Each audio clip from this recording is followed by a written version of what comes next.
Sounds good. So we ready? We are.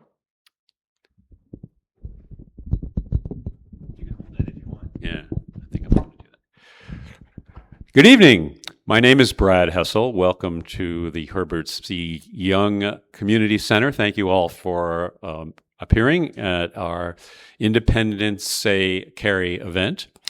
I am not an independent, although I did spend about 10 years living in North Carolina as an independent voter.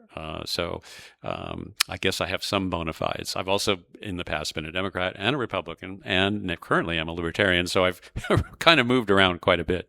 Currently I'm chair of the Libertarian Party of Wake County, and been asked to moderate tonight the discussion. But before we get to that, we are going to start out with an address by Matthew Corden. Matthew is also a candidate for office. He's running in the Cary area for North Carolina State House, and this is actually, I believe, his second run for that particular office. So he has some experience in the Cary area from a political perspective, and he has some thoughts on independence. So I'm going to turn it over to Matthew Corden.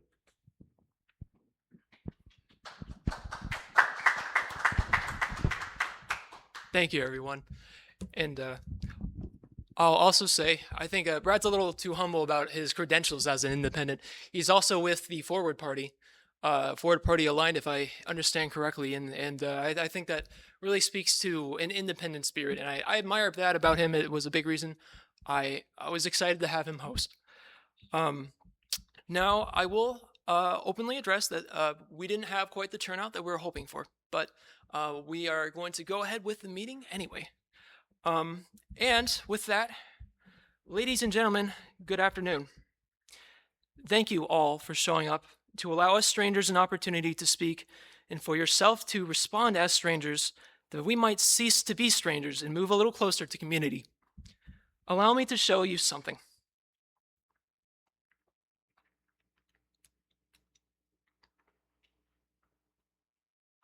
I'll show it to the camera as best I can to everyone here. We all know what this is. It's a quarter. But take a moment to appreciate the way a quarter looms large in the mind. It is the most useful coin, thanks to its elegance in dividing a dollar just the right amount so that a dollar feels sufficiently broken apart and yet holds a value large enough to command the power of 5 nickels. The quarter is beautiful with its ridges, its shimmer, and size.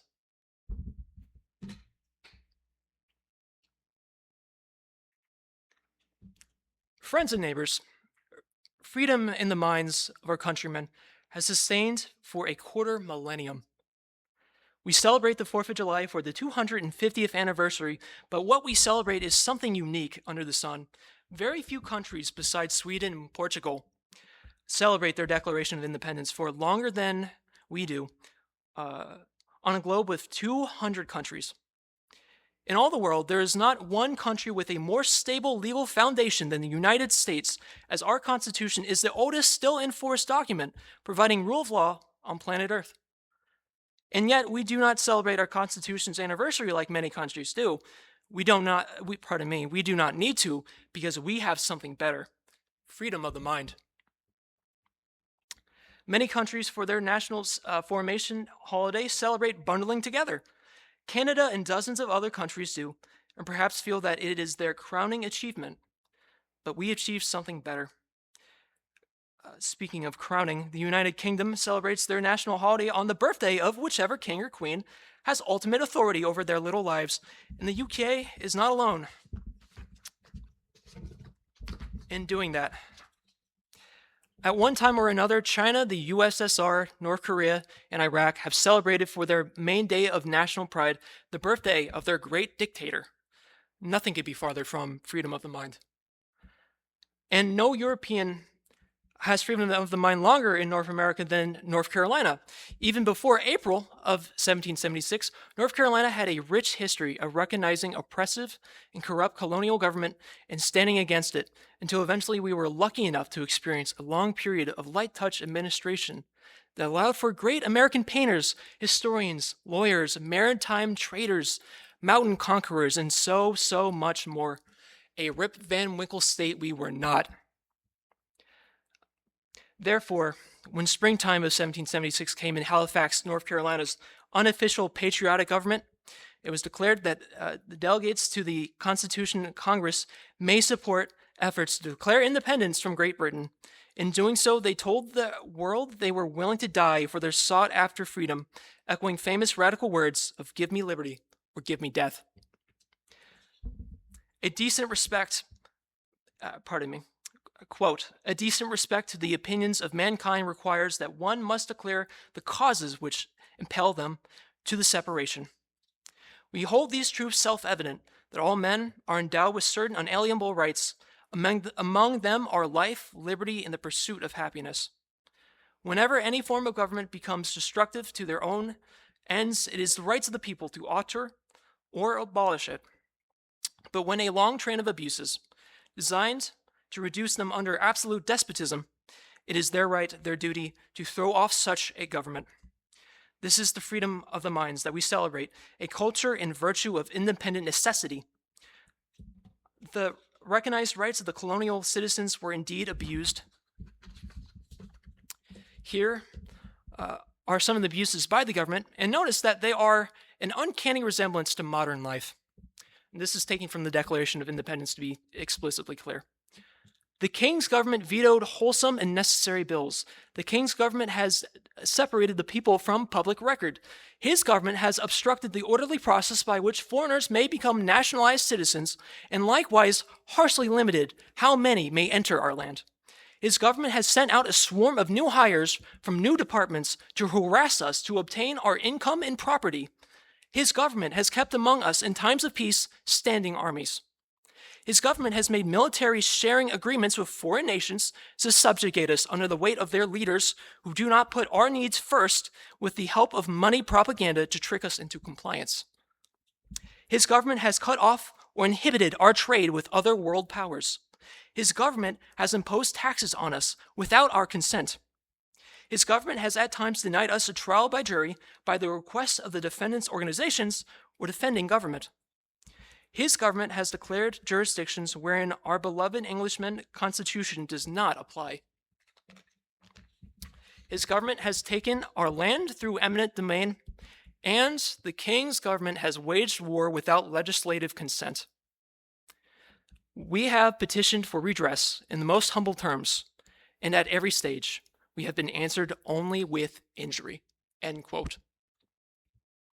I do not know about you, but those circumstances sound horrifyingly familiar. For that reason, I implore you not to take the fruits of independence for granted. A free people with granted autonomy and a humble provision of justice is not the only possible way to achieve human flourishing. I agree with the following statement that, quote, "The arts are a non-partisan issue and are woven into all aspects of civil life," end quote. Nevertheless, what freedom and justice does together is to remove the anxious step of having to ask permission to flourish. Indeed, liberty and lawful justice combine to engineer a fertile ground for all that is good in the world. Perhaps it can be said that freedom and justice have allowed the fine arts in North Carolina breathing room. So here to exemplify and to tell you about their volunteer mission to advance the arts in our area is Miss Lee of United Arts Wake County. Come to the front, if you please, to introduce your organization for 3 minutes, and everyone, give our guest, Miss Lee, a warm welcome.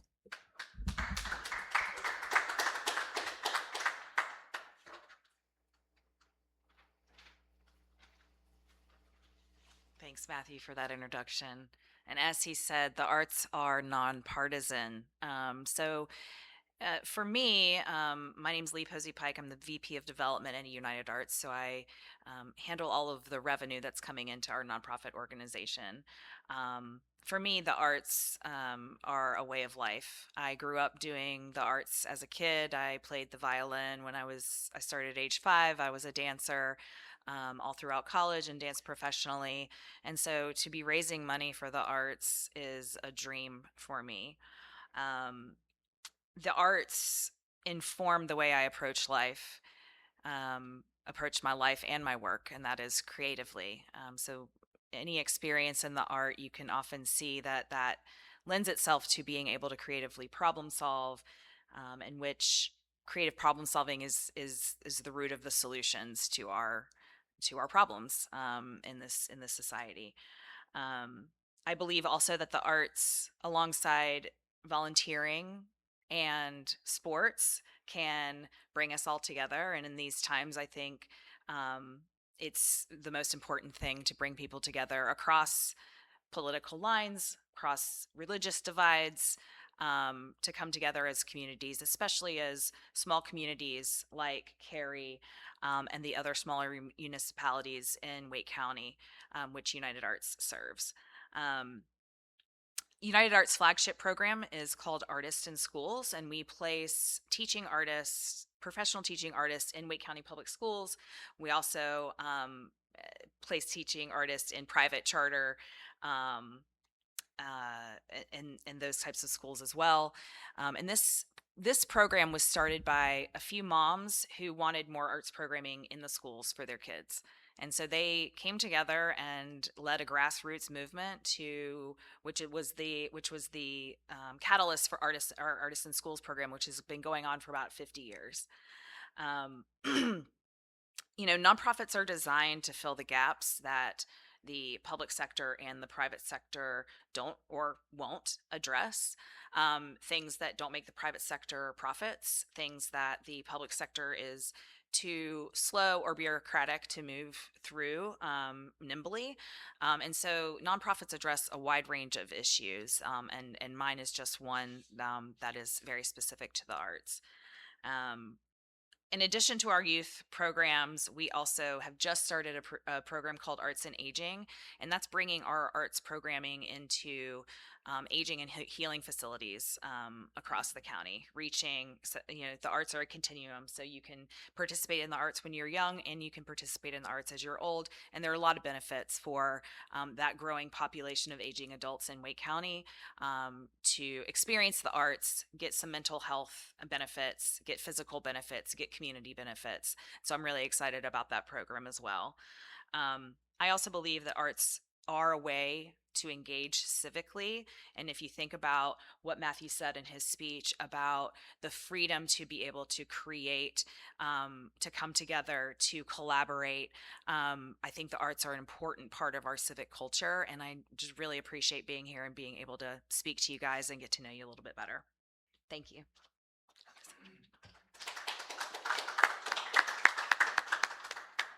And thank you. And I probably should have said at the start, to make it explicitly clear, the nonprofits are here as our guest, and they do not endorse anyone, any of the other organizations, but we love to have you here. And I love hearing about the organization and that we're all here together. With that said, next I want to remind everyone that the freedom to flourish is allowed not just secular activities, the breathing room, but also religious observance. The First Amendment's promise was not optional for any new state that joined our union. Utah, like every state, entered under the full jurisdiction of the Constitution. That meant the Latter-day Saints, after years of persecution, finally gained a homeland where their rights to worship were secured, not by the goodwill of a ruler, but by the rule of law. This is what liberty in America accomplishes, and it gives every underdog community a place to live that benefits in peace and an opportunity to make converts. Now, it was arranged that a representative of the Latter-day Saints, as an example of religious communities who are perhaps not in the majority, was going to come as an invited guest, and they made plans to but then at the last moment they had to cancel because the person who was coming had an emergency that came up last minute. But that being said, we wanted to have 3 minutes for them as a way to demonstrate that freedom applies to religions as well. And it certainly has a lot to do with the Constitution and the history there.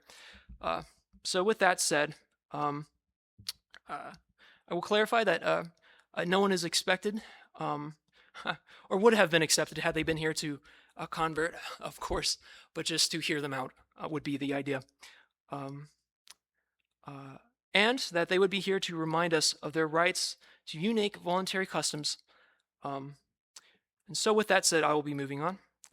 The prosperity, advancements, and opportunities that ring out from our tremendous history might not all be directly caused by liberty and justice, but every last thing we love about this country is connected in some way to this freedom of the mind. It connects to our humanities, our leisure, our moral fiber, our inventions, and our improvements. It is the spark behind our scientific progress, our culinary creativity, and our works of philosophy. Freedom is the freedom of the mind. Even helped build our mighty military, our universities, and the economic strength of our 50 United States. Each one, produces a gross domestic product greater than that of the United Kingdom by itself. To say it again, throwing off such government, end quote, has allowed our economy to become, by one measure, more than 50 times greater than the motherland. And if you want more proof of what freedom can accomplish, just ask yourself, how many gold medals have we won in the Olympics? Even the American dream, the greatest point of pride for our country, that we can climb a ladder from rags to riches, was made possible thanks to an all-encompassing freedom of the mind. Now, I reluctantly admit that this independence has produced some terrible things. Some desire freedom to accumulate leverage to abuse. Racism has flourished in a land of liberty, and slavery made us hypocrites from the beginning. Americans have historically voted yes to initiate wars of aggression. This led to the colonial conquest of Texas, Florida, Hawaii, and Puerto Rico. Businesses have exploited workers, even children, and stripped ecosystems of their resources. Mob voters of yesteryear have ushered in bad policies, and lies have been taught and spread without an easy fix. With our free speech, we have uttered some truly shameful, hurtful words to the people in our communities and on our roads. Freedom of the mind does not guarantee virtue and justice. It only makes virtue possible. The founders believed independence required an acknowledgement of personal responsibility, a practice of critical thinking, a quest for moral judgment, and a willingness to act.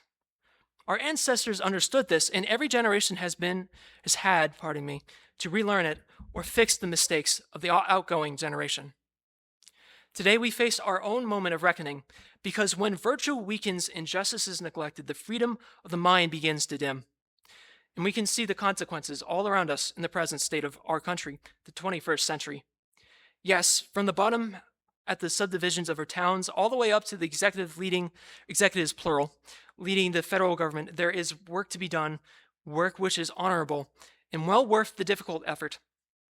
Even today, we have enough freedom of the mind to dream of a better America.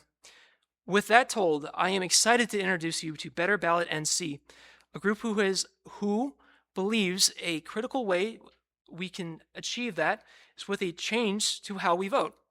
Come to the front, if you please, to introduce your organization for 3 minutes, and everyone give Mr. Grew a warm welcome.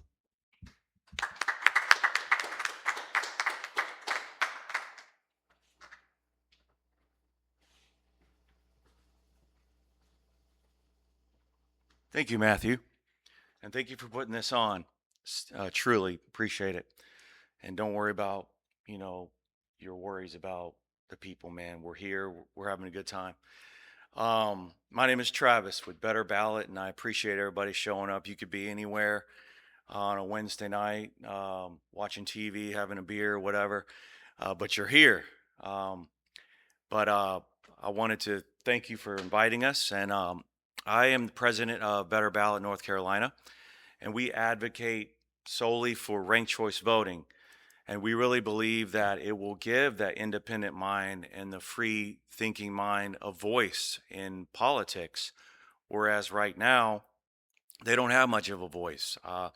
It's mostly led by the fringe movements of each left and right side, which kind of blurs out a lot of the unaffiliated and the free thinking mind. So when you can actually rank your candidates in order of preference, and I was talking to her earlier about being able to rank where you want your taxes to go, right? I think that would be a beautiful thing. And I was telling her that I would rank the arts as one of my top places if we had the ability to rank where they're taking our money from and where they're spending it in our communities. I think it would be a beautiful thing. Not that it will ever happen in General Assembly, but it would be nice to be able to rank your money in preference of the community, not by the bureaucrats, but by the community. But anyway, I am here to just basically hand out these postcards over here. If you have any questions about ranked choice voting, how it works, I will say that we did have a large accomplishment recently with the House Bill 958, where they wedged in there they tried to they were going to ban ranked choice voting in North Carolina. We all rallied together. It wasn't just our group, it was several other nonprofit groups rallied together to oppose that. We went to a lobby day at General Assembly, and a big win of today is that they actually removed that part of the bill from this omnibus bill. So that is a win, because if that would have passed, it would have really dampened all of our work for trying to have a true majority of what the people want in the community based on ranking your preferences. So again, thank you for having all of us here. And my name is Travis, and come get a postcard. I'll give you a bunch. If you're a candidate and you like ranked choice voting, I'll give you a stack to hand out on your campaign trail. So thanks again for everybody showing up.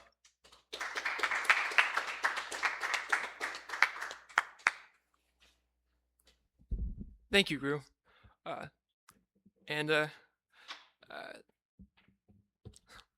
It is really amazing all the ways that ranking can inspire, and it feels very naturally like a great improvement to the world around us. If it only we could. And I'm glad you mentioned that bill. That was on my mind, but I couldn't remember what number it was. If I could find my place, 1 second.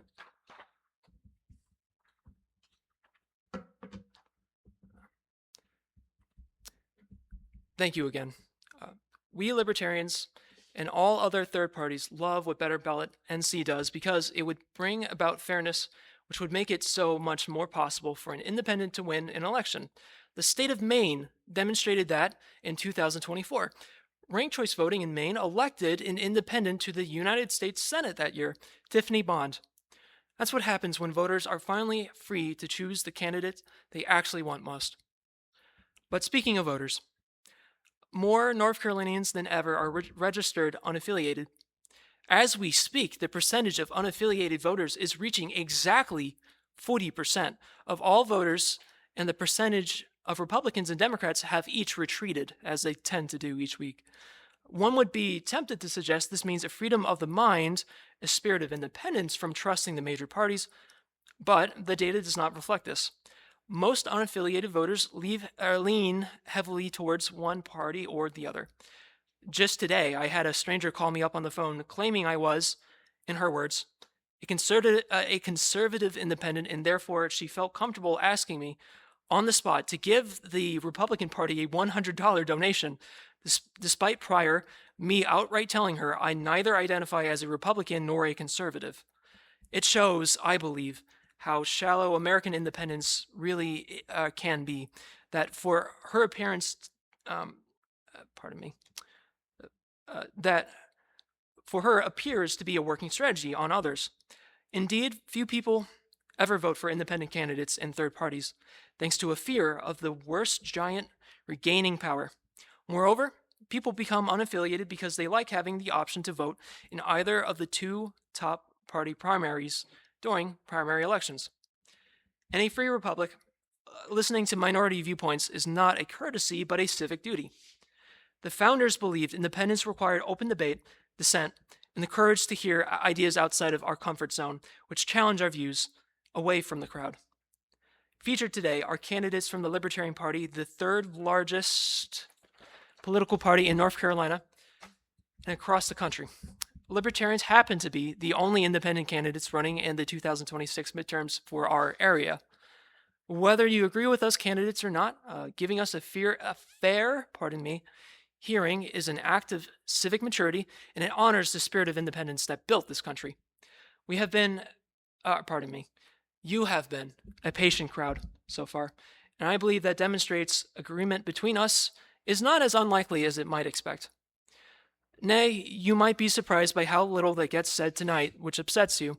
You might even find our efforts to connect and listen to be endearing. Before we move on, let me close by shouting what a dying, elderly John Adams proclaimed on the day of America's 50th anniversary: independence forever.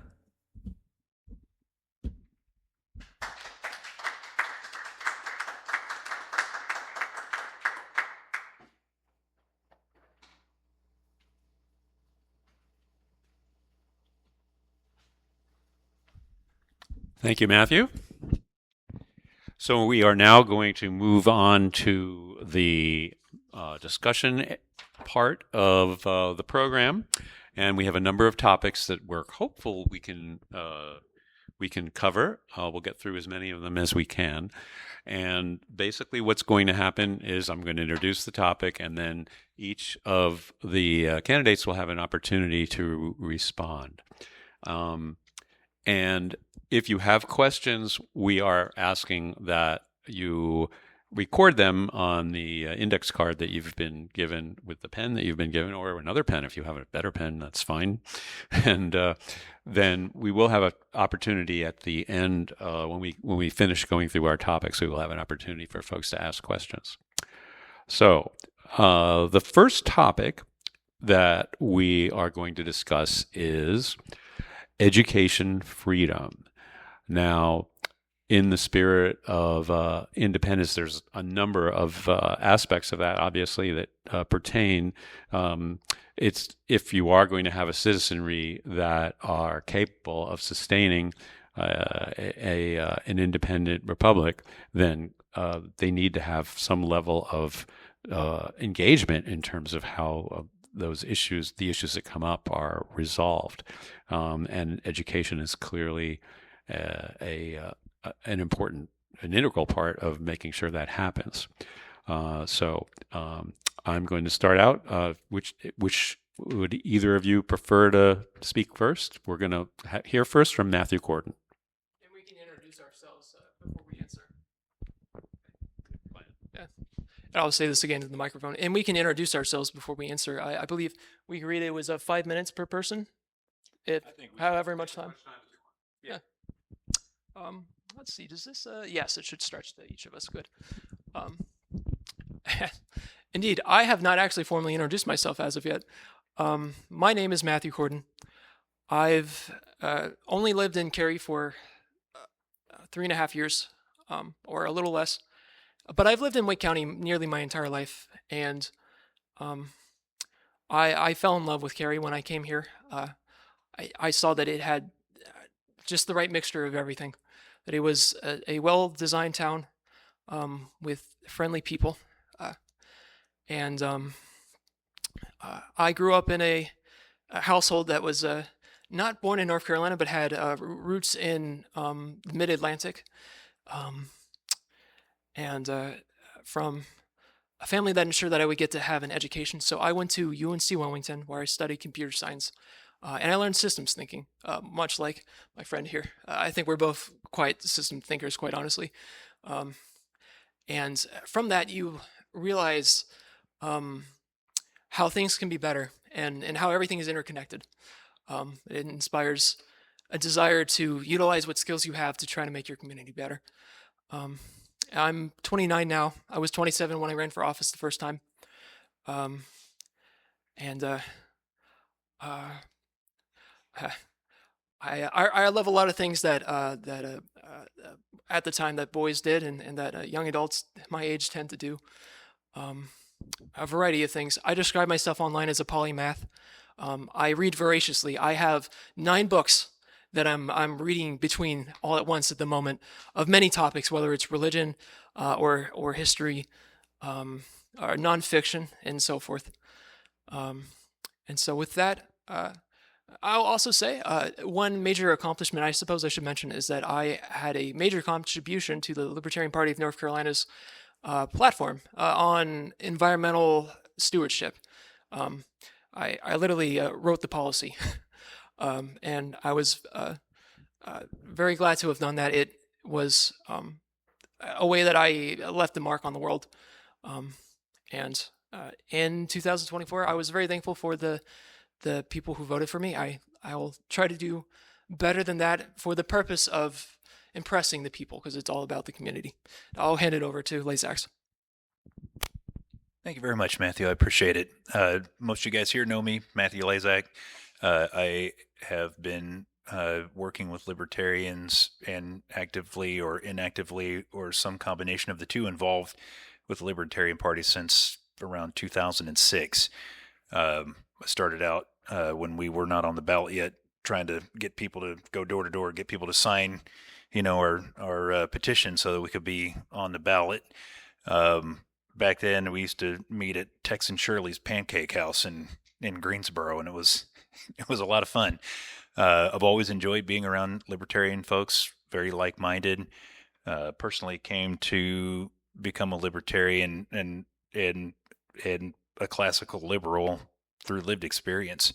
And trying to raise children and make ends meet when you're young and working 2 and 3 jobs. I had kids at 19, so I had to go out there into the world and figure it out and feed other human beings and make it all work. And I just would hit so many roadblocks. I tried to get food assistance and was turned down for that for reasons I don't understand.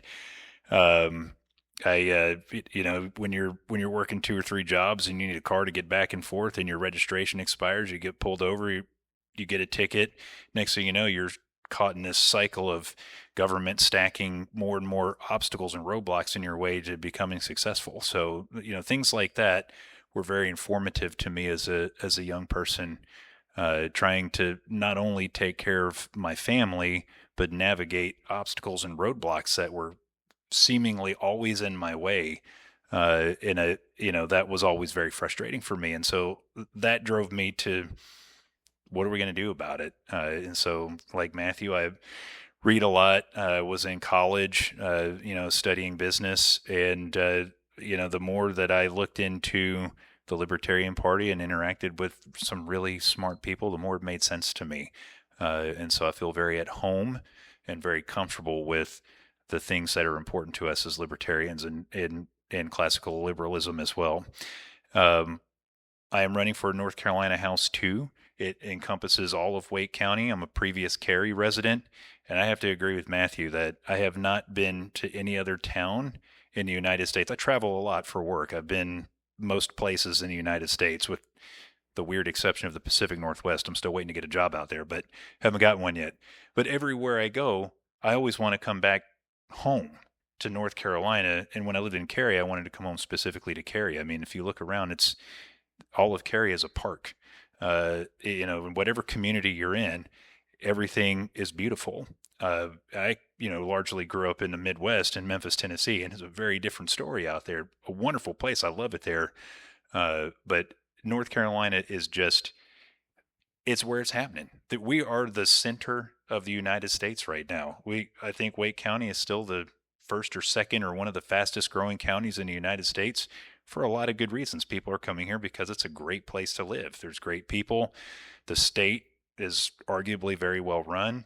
We have a balanced budget every year. Our taxes are relatively low. I'd love to see the income tax go away for us in the state, but that's another conversation. So anyways, I love being here. I love the state of North Carolina.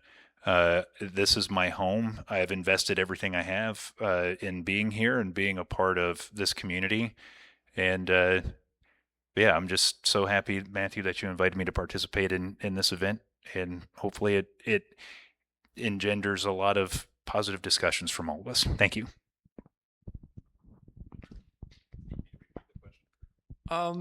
Sure, if you don't mind. Thank you very much. Call an audible once you move over so we can all be on camera. Thank you. Okay, just to reprise. So our first topic is going to be education freedom. And why don't we start with Matthew? Well, we have to start with Matthew. There's only Matthews here. We'll start with Matthew Corden. Two Matthews. Yes. I'm sorry to say Jonathan could not make it and be the third person. Anyhow, with education freedom, I was very inspired when I read the works of, I believe it was Hayek. Frederick Hayek. I apologize. You know what? I actually don't quite remember exactly, to be certain, but who put a huge emphasis on the value of decentralizing education, in the way that it would be a kind of freedom itself. That there's actually a lot of different ways that we can think about educational freedom, and as they often say around here, educational choice. Oftentimes, the conversation, as I've seen, has a vast majority and then a minority stance, which is that either, like with the Republicans, who say to fund the voucher programs immensely with hundreds of millions of dollars, or I've heard people say, some anarchists that I know, that we should just not have public education. I don't have this either one of the two stances I've mentioned. I feel like there is many, many ways that we can go about this, not just those two. And to me, I think the most important thing that we need to do right now, the thing that I think everybody should be able to agree on, is that we should not have a one-size-fits-all for our education system, because that's how it works. If you're in private school, if you are in homeschooling, if you're in the public education, if you are in charter school, all of it is answerable to various degrees, to be fair, to the governor's agency, of the continuum of education. That's in the North Carolina General Assembly law, which states essentially that their goal is to ensure uniformity everywhere, that every school teaches the same things, and that the teachers do not have much leeway, that parents do not have any control likewise. I believe this to be an error in judgment, and I think it is uncomfortably similar to how it was in Nazi Germany, as well as a lot of socialist or communist countries. I think we should aspire to better. I think North Carolina has 11 million people. It ought to have variety, therefore, to fit the fact that a one-size-fits-all just isn't appropriate for a state that has grown as large as ours. So with that, I'll end and I'll hand it over. Thank you. Yeah, I love your reference to F.A. Hayek and his ideas that knowledge is dispersed and it's closest to those that decision making should be pushed closer to those that have the knowledge. Right? When you have a school system that is sitting at the top of a pyramid, it's impossible to know every student that's in your school system. It's impossible for every teacher to know every child in the classroom, but who does know every child is the parent, because they're with them all the time. They're their children. They know them inside and out. So I would definitely prefer that we pushed more and more decision making closest to the people that have the most amount of knowledge, which is the parent, in concert with the teacher. I mean, when it's a contractual relationship. I mean, clearly, I couldn't teach my son algebra. I failed algebra twice. It's lucky I got out of high school, and I can't teach my kids algebra. I need to contract with somebody that knows algebra to teach my son that, teach my children, and that's where education makes sense. But it's a relationship between parents and teachers working together towards taking care of educating our students the way that each individual student needs to be educated. But since I'm running as a federal candidate, I would want to talk more to what I think we could do federally to improve education. And I'm going to say it's really not much, because most education happens at a state level. That's where it's supposed to happen. That's the beauty of federalism. We leave education to the states as a federal government, and we're supposed to.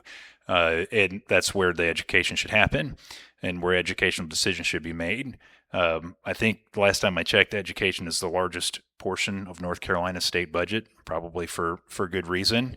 And a very small portion of that educational budget comes from the federal government in terms of, grants, Title I, Title II, Title III. My problem with that isn't that the federal government is helping to fund schools. It is, in fact, I think that the founders clearly envisioned that education would be part of the agenda, that the government would be involved somehow in, at minimum, funding education, maybe not getting totally involved in education. But that's what happens with these Title I, II, III, these different funding programs. It's a very small portion of the overall budget for state education, yet the federal government wields an outsized amount of influence on how education happens in that classroom. And what they do is, by giving money with strings attached, they're able to reach into the classroom and involve themselves in hot button issues, things they like and don't like. And when you have a president that likes to rule by decree, or in some cases a governor, but talking federally, a president that likes to rule by decree, or a Congress that has a majority of people that are unfavorable to certain hot button issues, now they're going to use those grants that they offer to wield outside support. So for me, I would like to see, from a policy standpoint at the federal level, moving those grants to block grants. I like to take a crawl, walk, and run approach with everything. I don't try to get to the destination right away. So I think what we do first and foremost, from a crawl and walk standpoint, is we remove all of the strings that are attached to federal spending. We issue that to the schools or the states in the form of block grants to let the states decide what they want to do with that budget and how they're going to spend it and where it should go. That alleviates a huge administrative problem for local schools, because every one of those grant programs comes with administrative load that they have to hire and maintain an entire regime of people that make sure that the schools follow the rules. Because when you get federal money, you cannot use that federal money to supplant other state spending. It has to be spent on top of your existing budget, and proving that is a huge morass of administrative minutia that somebody has to navigate. Speaking as somebody that works as a government contractor, I can tell you that bureaucratic minutia is a huge part of running any federal program for a number of reasons, right, wrong, or indifferent. But if we just make them block grants, let the states decide where they want to spend that money. You know what? Maybe the states would like to use that educational money not for what Title I or Title II specifically has it set aside for, because that's not what the need of students in a particular district, area, or school system is. So that would be step one. Step two, I would like to take all federal money, put it right in the pockets of parents. If you have students that are in school, whatever federal money we were spending in the form of grants doesn't go to school administrators, it goes right to the parent. This is supplemental federal education spending that you can choose to utilize however you need to. If you have a child with special needs, if you have a child that has a learning disability, if you're recent immigrants to the country and you have a child that needs to, that's English as a second language, all of these wonderful things that parents may need. Or if you just have a child that, is lazy and needs to study harder, you could spend it on that. But as I said before, parents know their children best. I think that if you give parents the money, they'll choose the best ways to spend it on the right and appropriate educational products for their individual children. Thank you. Right. Real quick, I want to interject to say if anyone would like a water bottle and does not have one, you're welcome to get some. They're in the corner over there. And my son Gabriel has volunteered to pass them out. So just raise your hand if you want one. Thank you. Actually, Brad, could you hand me the water bottle I have over there? Thank you.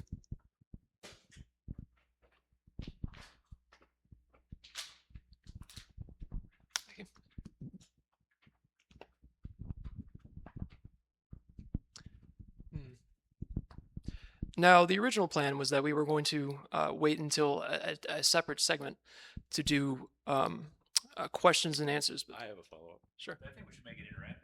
Yeah, I think that's fine.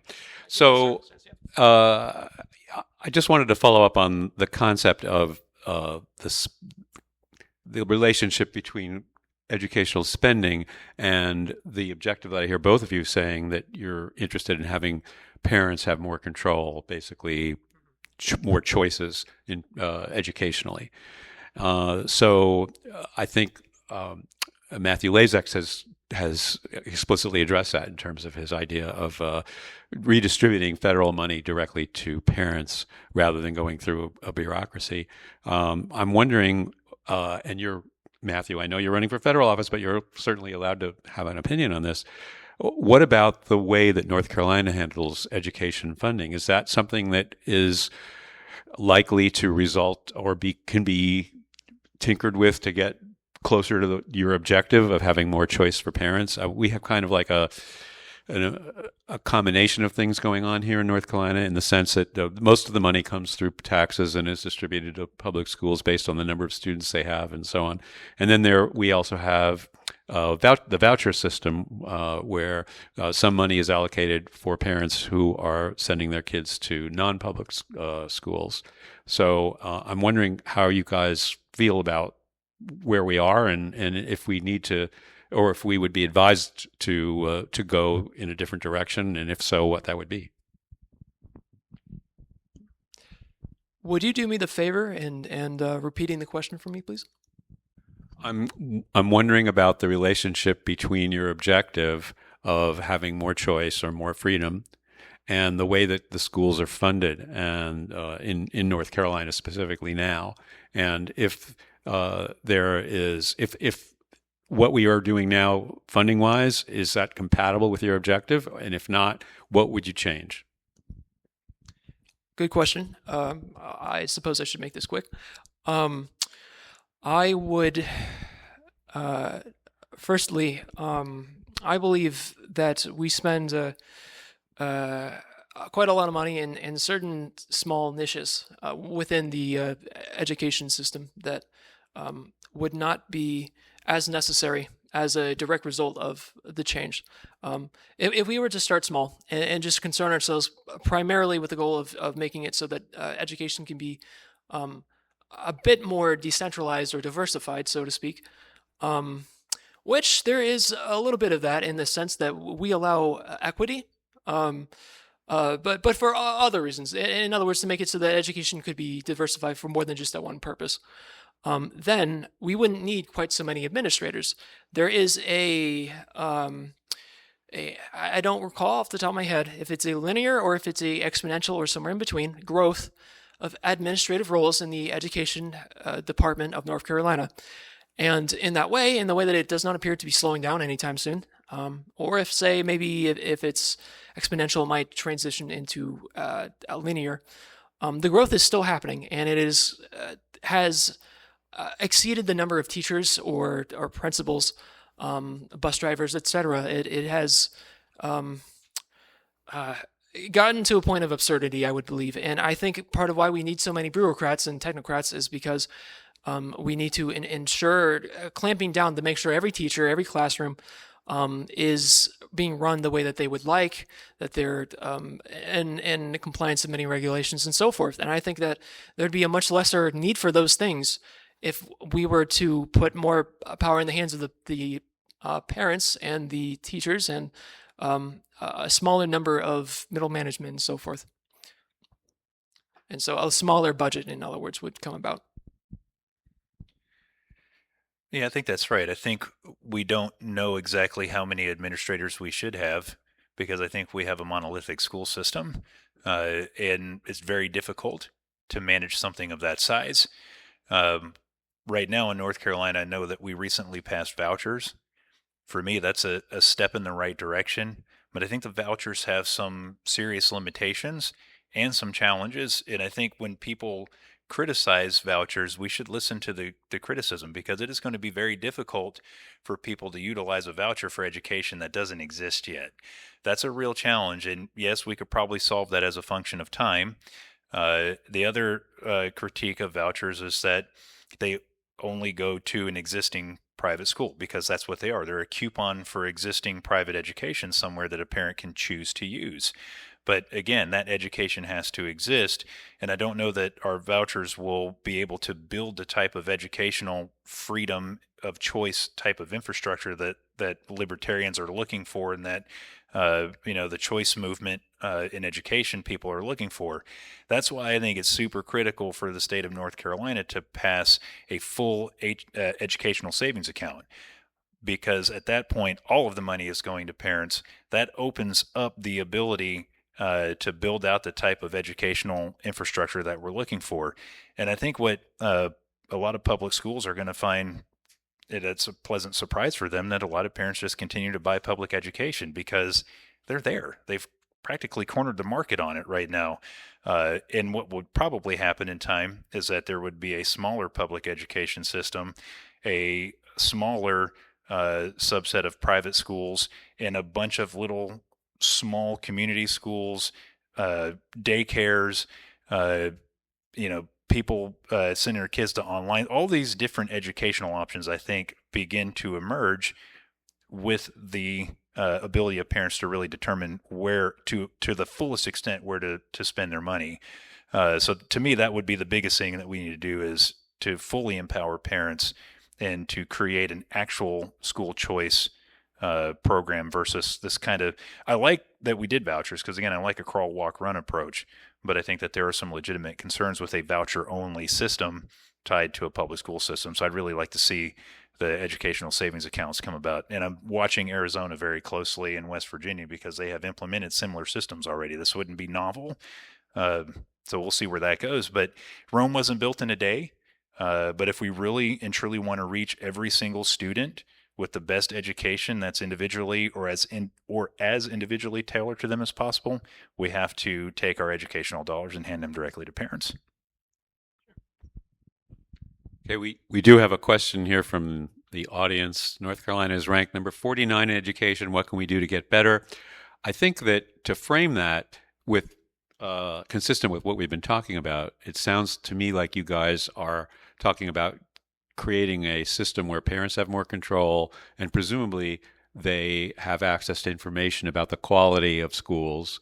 So it's kind of like a market situation where the schools are attempting to do the best they can and presenting proof of the fact that they're doing a good job somehow. And it's not clear exactly how that would work, but then in terms of rankings, if that information were available to parents, then they would be able to make better decisions. And if they had the control of where they sent their money, then that, I could see how that would work. But where does that information come from? Is that something the government provides in terms of rating schools? I know I've seen number 49. I've seen in the 40s. I know there's some dispute over where we are exactly. We're clearly not in the higher level, state-wise. But of course, parents aren't looking at the entire state; they're looking at individual schools. So I'm wondering how that would tie into what you're talking about. May I go first? Is that all right? Sure. And before I give my answer, I also wanted to interject and say that I don't believe I said this yet. I am running for NC House 11, which is here in Cary, obviously, but it's Cary, a little bit of Raleigh, and a little bit of Apex. Lazax, and you are running? House 2. Yes, House of Representatives. With that said, I'm actually glad that you brought this up because I had looked into this about 3 months ago, roughly, because I was really curious about the rankings and how it all worked. How was it determined? Where are we now? What can be done about it? And what I found is that there are 3 rankings that come together to make one big number that we tend to hear. And so sometimes the 3 subset numbers get passed around as the misunderstood to be the main one because they kind of represent a third of that number. We are ranked by one single organization, ranked, in their humble opinion, 49th in one of the 3 categories and much better than that in the other 2. And it comes together to be at the present moment, because it's updated every year. At the present moment, last I heard, it was 44th in the country, somewhere around there. And with that information, so I looked into how do their rankings work, and it turns out it's by a rather biased algorithm, actually. And I have a post on my X account, my Twitter, a long ravel, if you were to check it out, that explains this in great detail, because I don't have the information top of mind at this very second. But what I found was that all three metrics have an extreme equity emphasis to them. That how it determines quality of education is how much you spend money, how equitable your state is, basically. And one of them is outright stated as such, but the other two is doesn't advertise that fact. But if you were to research it, you would find this law firm, by the way, that does this ranking, uses those types of metrics that I would describe it perhaps not accurately as leaning a little bit socialist. That might not be a fair characterization. Again, equity. I believe there's all kinds of ways that we can evaluate the quality of education. One of them is how good are the grades of the students as compared to the pay per pupil. And I think North Carolina does an amazing job with that, because what happens is it doesn't matter how much the per pupil number is. States that are something like 4 times as high, it will sometimes get a lower grade point average of the students from standardized testing, and it makes you really think maybe we shouldn't rely on one opinion about our education system as gospel. So that's all I have to say about that. Yeah, thank you. I think first and foremost, what defines a positive outcome in education? The federal government has developed a number of test scores and different measurements that they require to get grant money, and that's what they determine the best educational outcome is for an entire population of widely disparate individual students. So, I think the quality of a ranking is probably best determined by, what are the needs of the individual student and what is their individual success factors, or what are their individual success factors. So for me, trying to hit, a wide target that lumps every child into a category of pass these test scores, ignores their lived experience, ignores their home environment, ignores the region that they live in. Kids from rural schools have all kinds of challenges. In North Carolina, I would highly suspect that 49th ranking is due to the challenges that we have with our rural public schools, and they're just not able to reach these children. So for me, I would like to know what measurement is important. For me, for my kids, the measurements were different. For Brad, your measurements may have been different. Everybody may have different ideas around what success looks like in education. When we have a one-size-fits-all measurement system, hard to do that. But the final answer to question, and to try to be succinct, if we had fully privatized education, wouldn't there be a Consumer Reports for schools? I mean, I would think there's like 20 magazines that have best college rankings that already, those exist. I don't see why we wouldn't have that for public education. I mean, Consumer Reports is ranking the 5 best toothbrushes that you can buy right now. I don't presume that there would not, in the absence of government ranking and scoring things, that we wouldn't find other ways to provide consumer information to parents. Well, my wife worked for public health and in the oral health section, and they did claim that oral health was really important for education for kids, because if their teeth are hurting, they're not going to pay attention to the lessons. But anyway, we're going to move on to another topic, which is the rise of license plate reader cameras in North Carolina. And this is a topic that's been of interest to the Wake County Party for a while. And I have a question, an advanced question from the audience on this, which I'll use to frame the discussion. I would point out that the utilization of surveillance cameras for traffic is kind of minor league, I would say, compared to some other countries where there are surveillance cameras including in the United States in some places, in cities where they're not surveilling necessarily so much traffic, but also people. In China, of course, they have facial recognition built into their surveillance system. So they actually are tracking where people are walking to, not just where they're driving to. So clearly, with respect to privacy, libertarians big on privacy. There's going to be a predisposition that this is not such a great idea. And the question, in fact, is kind of presumptuous. What is your opinion on flock cameras, and how can we stop the spread of them across the great state of North Carolina? So that kind of begs the question what your opinion is. Your opinion better be negative, or else you won't be able to answer the rest of the question. It says it's for Matthew Lasix, but I think this is really more of a local government issue than a federal government issue, in the sense that the flock camera contracts are with municipalities and counties typically. So actually, neither of you guys are going to be able to deal with this in that sense. But maybe there should be some oversight on the state or the federal level. In any event, philosophically, you can address the question. So we'll start with Matthew Lasix, since the question was addressed to him. Yeah, first and foremost, let's steelman the argument for flock cameras first, so that we can be inside the minds of those that see value in these. It would be foolish for us to say that there isn't a public safety need for license plate reader cameras like flock. I think you could probably find many instances where they were used to address Amber Alerts. To at a federal level, I know that they're used to prevent drug smuggling across the border in some cases. So to further complicate that, the state of North Carolina, I think they just put an egregious budget together for these LPRs. I think it's $14 billion, if I'm not incorrect, to put cameras out on every state-owned highway. So it's happening. I don't think there's any stopping it at this point at a state level. Of course, there's always the state Supreme Court and there's always the federal Supreme Court, but you know how that goes.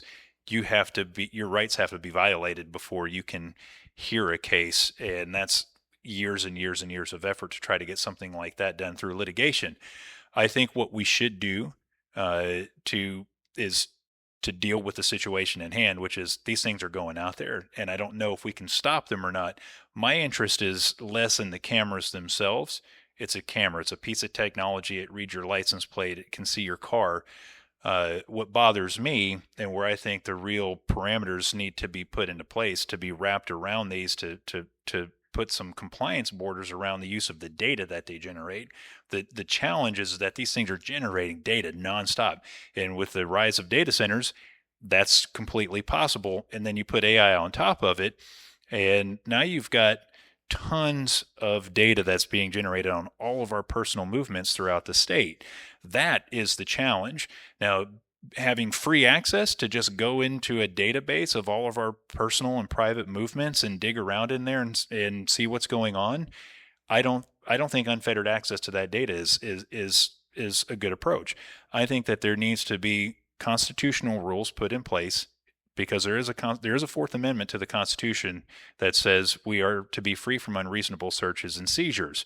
So while me driving past a license plate reader on the highway may not be a violation of that, all of the aggregate data that is generated about me and my personal movements, and just being able to freely access that, if you're, a public employee, that's wrong. We shouldn't be able to do that. And I think public employees would agree about that too, because it also keeps them safe. When you put rules in place that prevent misuse of a system like that ensure you got some Fourth Amendment protections, like, hey, if you want to go dig around in this database, you're not logging in unless you go to a judge and you get a warrant. You need to have a narrowly tailored reason and a narrowly tailored outcome that you seek to. You're going to go and you're going to search for a green Ford Explorer with a dent in the front right bumper. That's narrowly tailored. You go to a judge, you get a warrant. Judge says, yes, you can go search for a green Ford Explorer with a dent in its front right bumper. And that puts guardrails around the data and around the system, and it enforces a constitutional mechanism. I think, to steel man the other side, they're going to say, well, in a moment of crisis. Okay, so in a moment of crisis, I hate to make exceptions, right? We don't want to make exceptions to the Constitution, but I could see in a moment of crisis where there's a real public safety reason to go and search that database without waiting for a warrant. I still think warrant is a gold standard and we should have it 100% enforceable, but I realize that we live in a world where that probably won't happen. We won't get what we want. So the backstop to that is every single interaction. If we can do big data on us and our movements, we can also do big data on the usage of the actual system.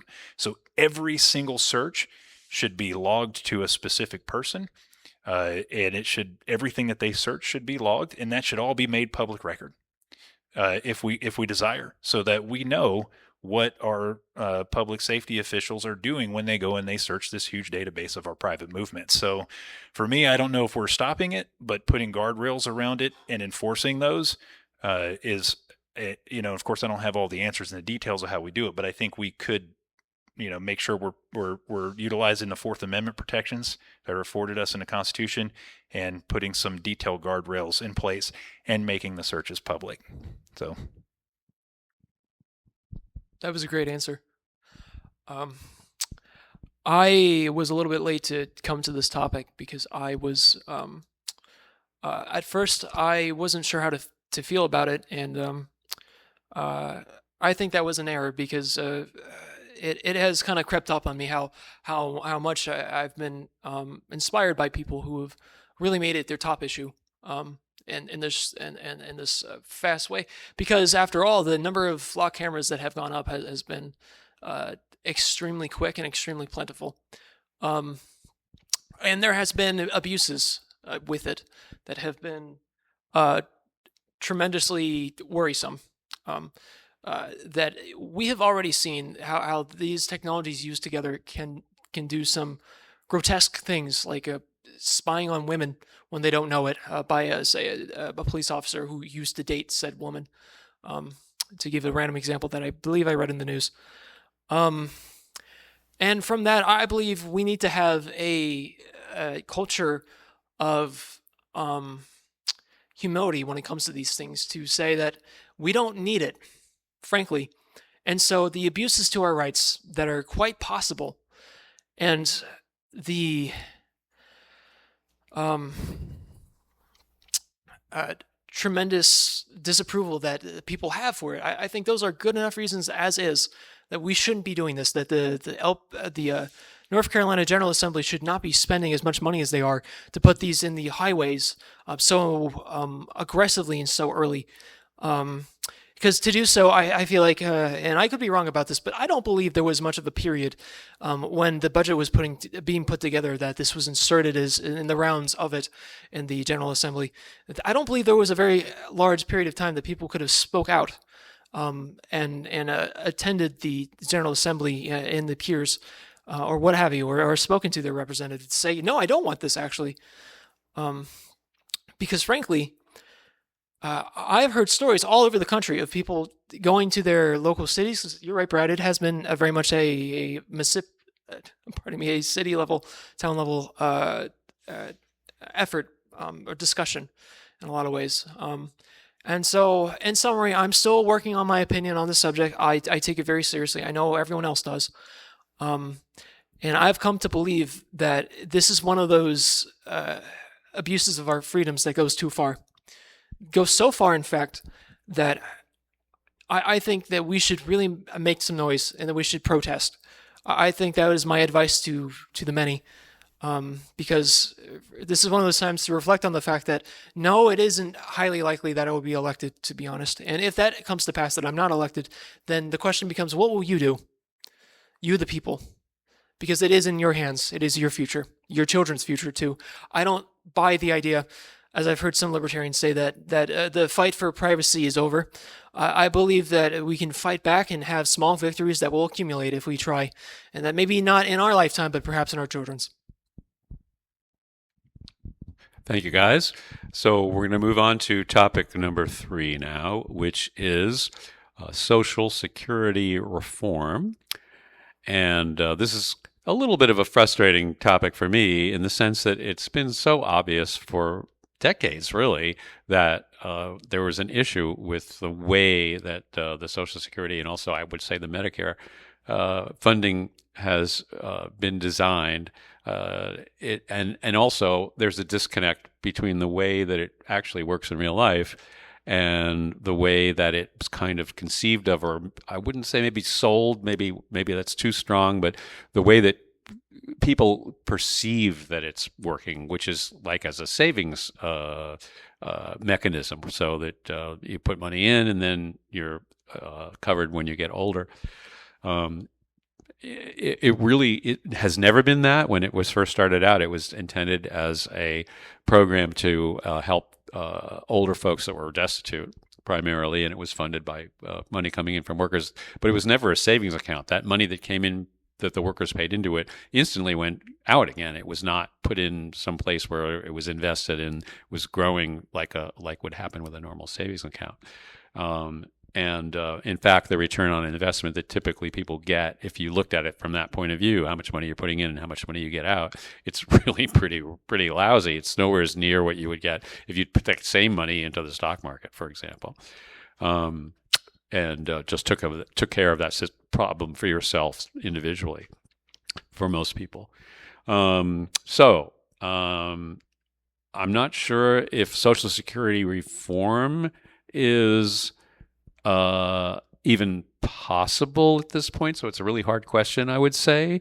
I think clearly what's going to happen is that the funding is not going to be adequate to the promised benefits, and that the benefits are going to be severely cut. It's at this point, it's really kind of late to be tinkering with the system and hoping that it per se will continue the way it has been designed. But I could be wrong, so I'm going to turn it over to the guys that are supposed to have the answers here, and let them have a whack at it. Matthew Gordon, you want to start? Oh, I was thinking, since Lazax is a federal level candidate, it might be more appropriate if he leads on this topic. If that's all right with you, is that cool? Sure. I think Brad is 100% correct. Social Security is a train wreck. It's going to happen. We've known. What's disgusting about it is that we've all known that it's going to be a train wreck, and we've done nothing about it. Prior Congresses have had a chance to write the mathematics, because in my mind, Social Security is not a political issue. It's a mathematics problem. You have to have enough people paying into the system to cover all of the benefits that are currently being paid out to current retirees. I think what happened when Social Security was created is that there was this sort of Malthusian perspective on the world that populations would just increase forever, and we're going to have to go populate another planet somewhere because we're going to run out of space and there'll be no resources. And also, there were people that were desperately poor back then that didn't have anybody to take care of them in their old age. So there was a need for a safety net, and I don't think anybody would argue that there was and still is a need for a safety net for older Americans. But when you design a system, it's just poor institutional design. When you fix a system statically in time for the demographics of the current moment, and then you never go back and revisit it along the path to make sure that it's still functioning properly purely from a mathematics perspective, that's how you get a broken system. So to me, I'm a little more optimistic about, so we're not going to fix Social Security as it stands now. That train wreck is happening. It's going to crash. But I'm more optimistic that we can slow the train down if we can build some consensus around the topic, so that the crash isn't necessarily, blood and guts and, limbs and body parts flying everywhere. Like that's what I think we can do. That's realistic. What I would love to see long term is that the country transitions away from the Social Security system that we have now, and we give young people an off ramp out of the current Social Security system and into an actual savings account. As Brad mentioned, it's a real savings account. It's market based. You own the assets. When you work hard and you put your money into this account, it's your money. It doesn't belong to the government. It belongs to you. It could still be a government account. They've done similar things in Australia. They've done similar things in Sweden. We wouldn't be the first people to do this. There are other countries that are implementing a similar idea in a different way, but I would love to see that we transition our young people into something that they'll actually get out of it what they put into it. That's another myth that we have to dispel with people. Most people are going to tell you, hey, I want to get out what I put into it. Well, I have terrible news for all of you. You didn't put anything into it, because as Brad so rightly characterized it, it's a transfer system. The money that is spent from current taxes is spent on current benefits. And if you don't have enough people working to pay for all of the benefits, there is no savings account. There is a very creative accounting fiction that they've created called a trust fund. The trust fund is made up of treasury securities, which are very real things. You can issue a treasury security, and the government is obligated to pay that. But where does the government get money to pay for things like treasury securities when they come due? They collect more taxes, right? Or they borrow. In most cases, they're not going to collect more taxes. They're simply going to borrow. So your trust fund for Social Security, in all effectiveness, is just future debt.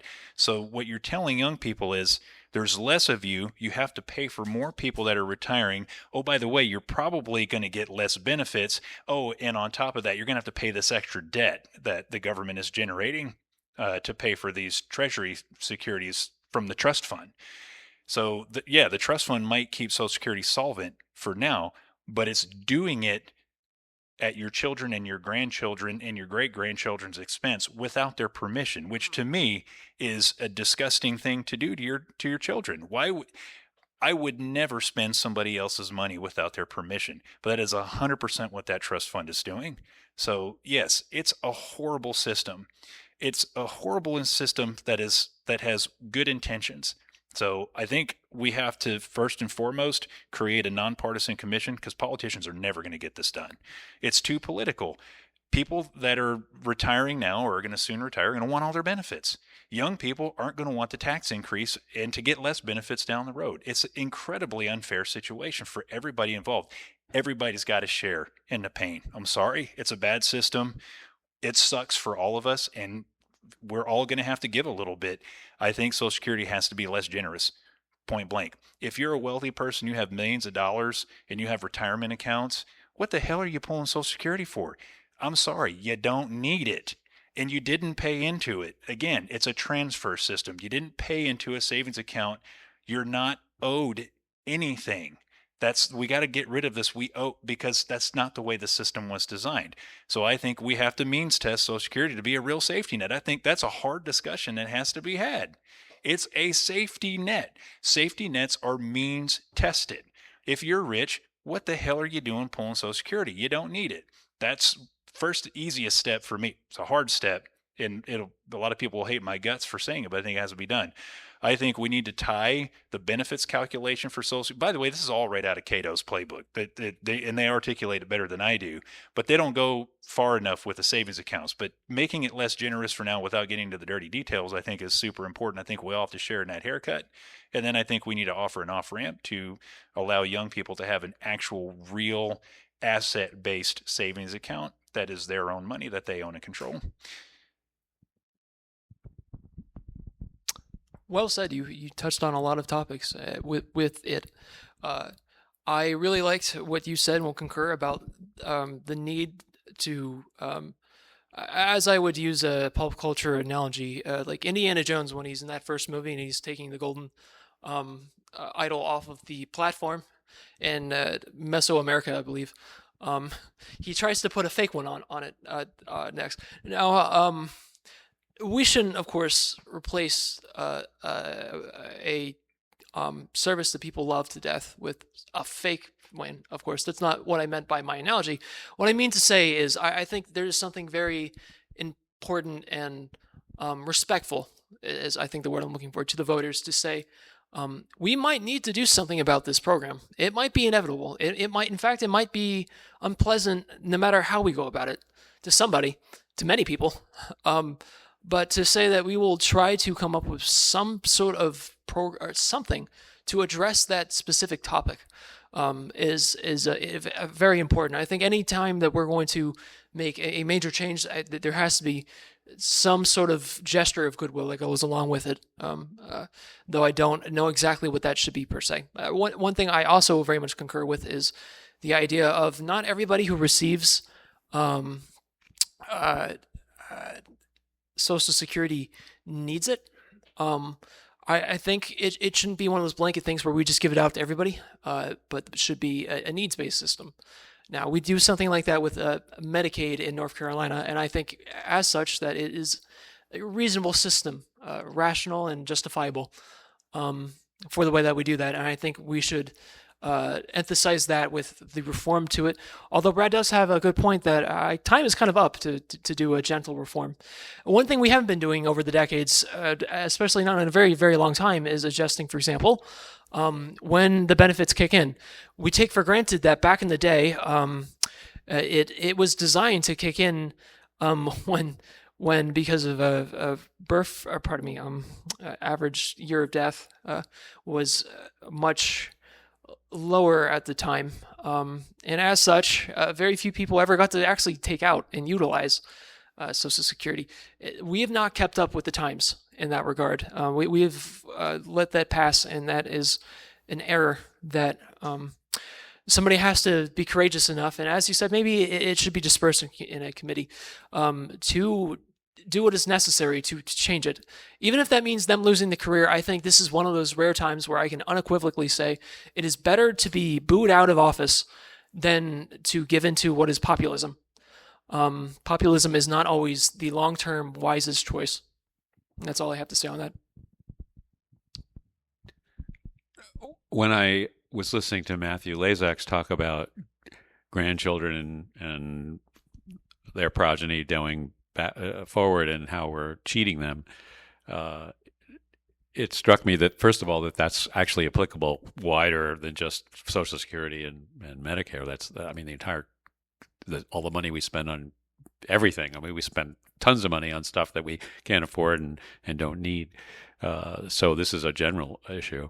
But tying it back into the theme of the evening, I mean, one of the reasons we revolted against the UK was taxation without representation, right? So I guess it's lucky that not all of our grandchildren are born yet, because they'd be revolting against us, right?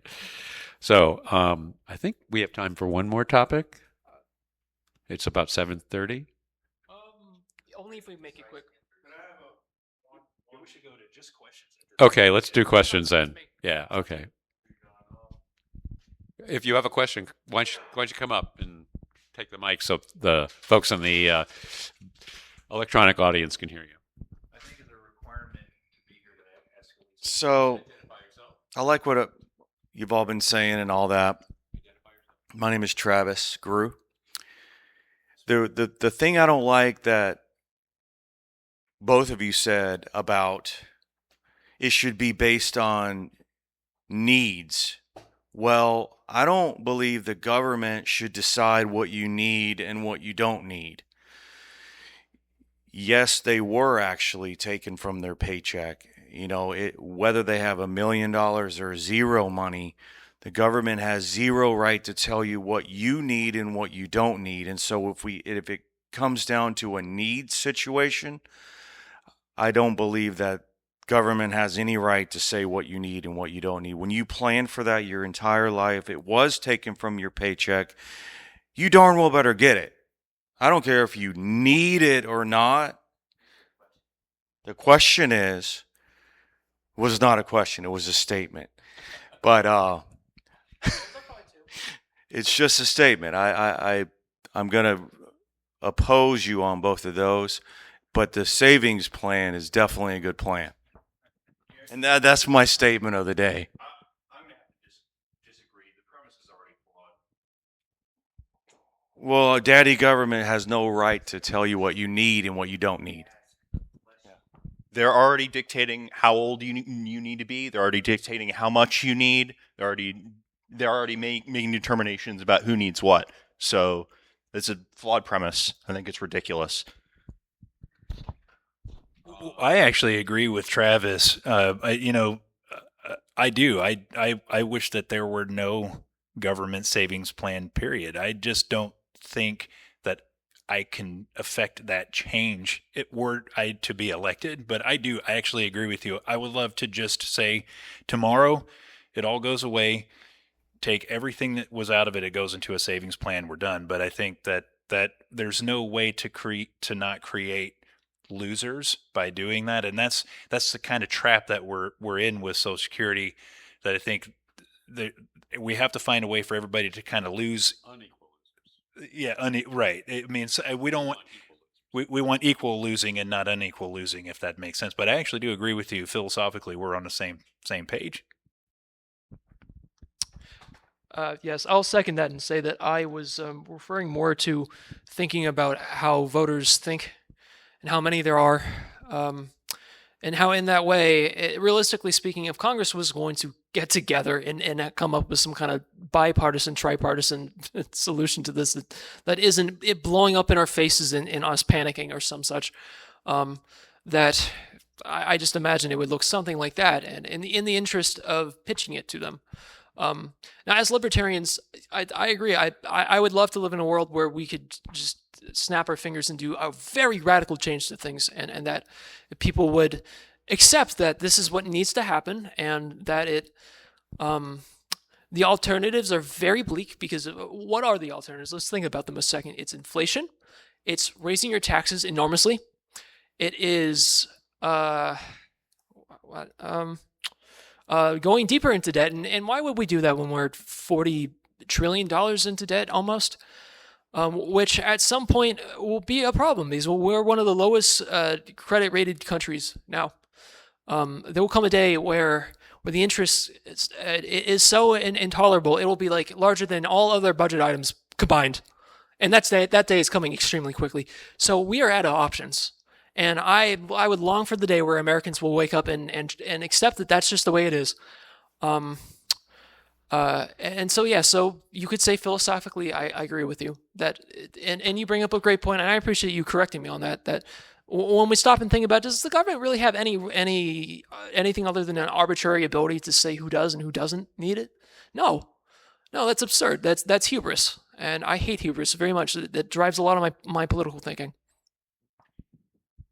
I once had a nosy neighbor, and just the nicest person in the world. She had many good ideas, but she also had a worldview that, she had wonderful advice for everyone, on how, for me, the best way to live my life, or how her neighbor should live her life, how her kids should live her life, her grandkids. And she was always so frustrated because she couldn't understand why, like, I have all this wonderful advice for you. I know how to live your life for you. Like, if only you would just listen to me. If only you just have the best life ever. And I just don't understand why people aren't taking my advice. That sums up, I think, what we're talking about. Good intentions, knowing what's best for other people's lives. The difference is my nosy neighbor couldn't enforce that on me. Maybe if in an HOA, but the government can. They can enforce that on you. They can determine what goodness is for you and then legalize it and make it a law. And so I 100% agree with you on that. But we live in the world that we live in. So I don't know another way to solve the problem other than trying to inject liberty into the existing system where we can. But anyways, that's just final thought on that. Nosy neighbors. And on the note of nosy neighbors, we're going to bring this portion of the program to a close. I would like to invite everyone to give some appreciation to our candidates now.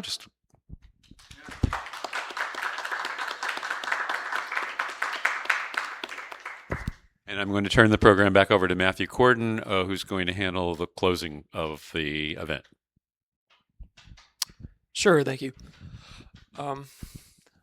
Now, it behooves me to say, given the circumstances, I have the utmost respect for the nonprofits who showed and who have patiently sat through all this, and who I sincerely wanted for them to have many people to come and visit them and learn from them. I hope you don't think I was trying to utilize you in a one-directional sort of way, but rather I think we can all learn something from conversations with each other, from trying to understand what's so important about changing the ballot, or what's so important about the arts. In the same way that I would want for people to hear me out and to figure out why do I seem to have a bee in my bonnet, so to speak, about certain politics that I think are so important.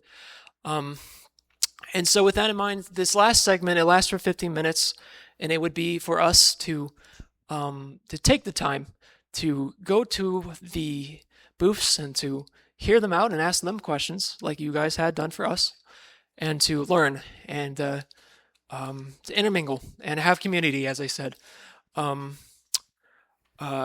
Because community is so very important for the betterment of our world. I truly believe from books that I've read that we used to have a whole lot more community here in America, even in the bigger towns and cities, and that we lose something when we don't prioritize that, when we don't engage one another. And so it is with the utmost respect that you guys have come, and I ask that before you guys leave, although you may leave if you need to, that you'll take the time to check out not just the two nonprofits, but as well the Wake LP booth, which is here. Wake LP has helped to fund the event, not entirely, but as one partner. All of us candidates are with Wake LP, including the candidate who did not show. And we have ambitious dreams for the future, and with your interest, we can achieve such things. So thank you, everyone, for attending. And as I said before, independence forever.